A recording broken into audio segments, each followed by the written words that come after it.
Bismillahirrahmanirrahim.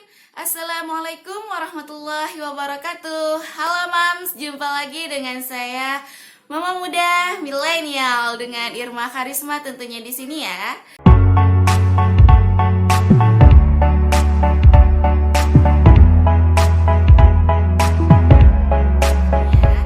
Oke Mams, gimana nih kabarnya? Gimana puasanya? Lancar nggak?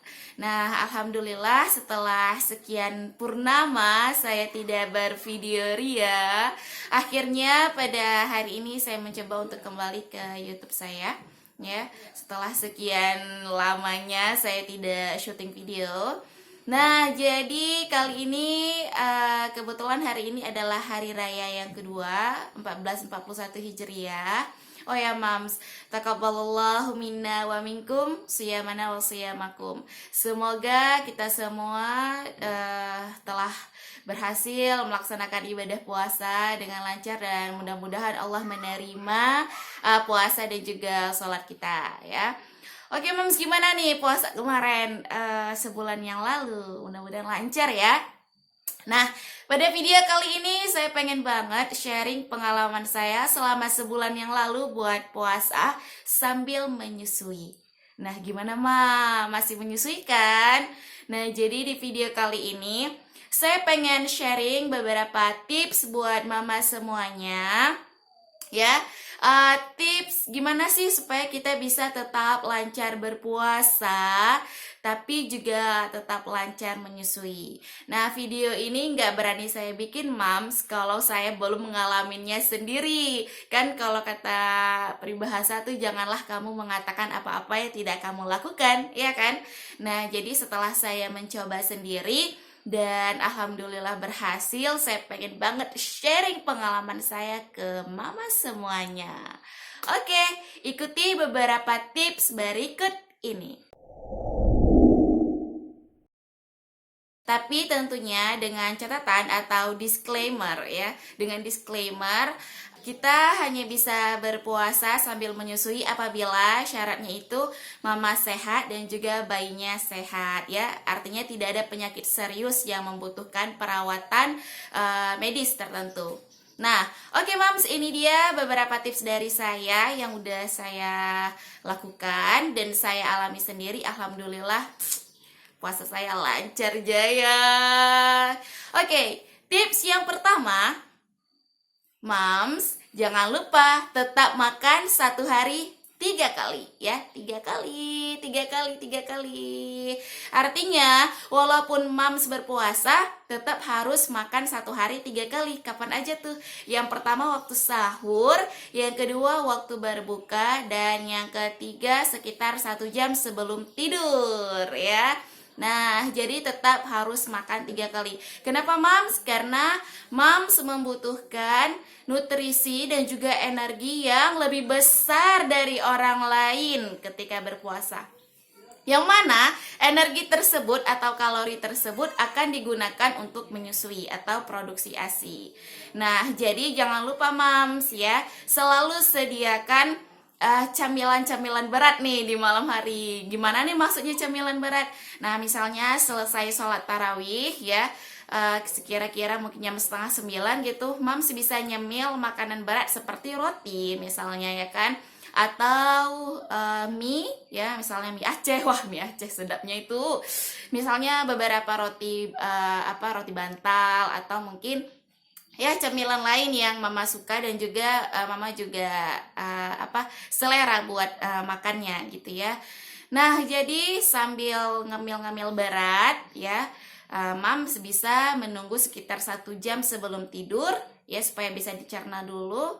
Dan sambil menunggu Mams bisa tilawah ya, bisa tilawah. Nah, gitu dia. Tapi kalau Mams mau makan nasi lagi sebelum tidur juga boleh, tapi kalau saya nggak sanggup, biasanya saya nyemil berat ya. Ngemil-ngemil berat itu ya makan roti yang memang bikin kenyang ya biasanya. Atau Mams kalau yang suka makan buah-buahan bisa makan buah, kalau apel itu ukurannya 1 buah apel untuk kalorinya cukup ya, atau pisang sekitar 2 pisang, atau alpukat 1 alpukat. Nah, gitu dia Mams. Oke, tips yang kedua, ketika sahur, Moms bisa nih nyobain yang namanya syukur. Wah, syukur. Bukan syukur. Maksud saya ini adalah susu kurma. Ya, nyobain susu kurma. Nah, susu kurma ini Moms sangat baik buat ASI booster ya. Jadi ini bisa meningkatkan produksi ASI Moms lebih dari biasanya. Nah, sebenarnya saya pribadi walaupun tidak bulan puasa, saya juga konsumsi susu kurma ya. Nah, jadi cara bikinnya gampang banget, Moms. Sediakan sekitar 7 atau 9 atau 11 butir kurma. Kemudian di malam hari sebelum tidur rendam. Kemudian ketika sahur, hasil rendamannya dengan daging kurmanya itu di blender semuanya. Di blender sampai halus menggunakan susu UHT atau susu pasteurisasi. Ya. Nah, jadi segelas susu kurma atau segelas syukur bisa membuat Moms lebih kuat untuk berpuasa dan menyusui. Tapi ini bukan hoax ya, Moms. Saya ingin mengklaim sesuatu. Minum syukur, kamu akan merasakan yang namanya kenyang sepanjang hari tanpa lapar ya.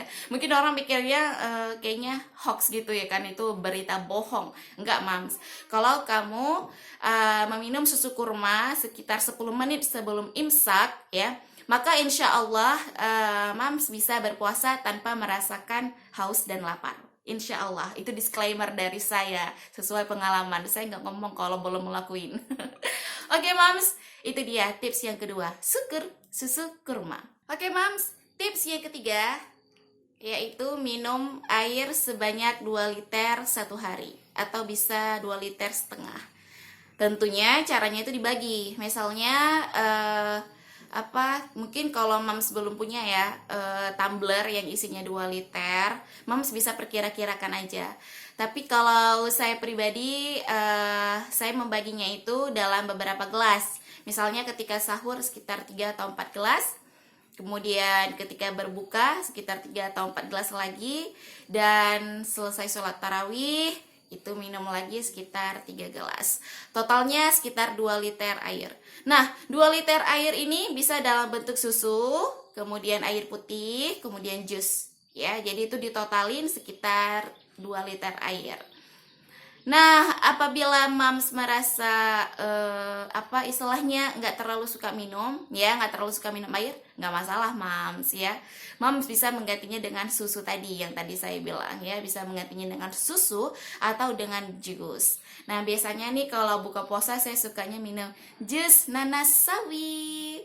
Jus nanas sawi itu bikin nambah lagi. Jadi itu sangat, insya Allah sangat lezat, bikin hilangin haus dan juga bikin hilangin lapar. Ya, oke Moms, gitu dia ya. Jadi yang ketiga tadi jangan lupa selalu minum sekitar 2 liter air. 2. Oke. Nah, tips yang keempat, nah ini yang paling penting Moms. Tips yang keempat, harus banyak istirahat. Yes, istirahat.